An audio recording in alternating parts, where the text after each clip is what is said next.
திண்டுக்கல் மாவட்டம் பழனி உழவர் சந்தையில் கடைகளை முறைகேடாக வியாபாரிகளுக்கு ஒதுக்குவதாக கூறி அலுவலருடன் விவசாயிகள் வாக்குவாதத்தில் ஈடுபட்டனர். கடைகளை வியாபாரிகளுக்கு ஒதுக்குவதாக புகார் எழுந்த நிலையில் சில விவசாயிகளுக்கு தங்களுக்கு கடைகள் இல்லாமல் போனதால் அது குறித்து முறையிட்டனர். இதனால் உழவர் சந்தையில் பரபரப்பு ஏற்பட்டது. கடை கொடுக்க மாட்டேங்கிறாங்க, விற்க முடியல.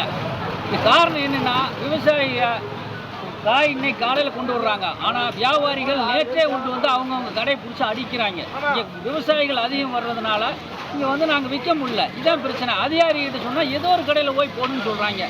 இங்கே வியாபாரிகளோட அட்டகாசம் கொஞ்சம் அதிகமாக தெரியுது.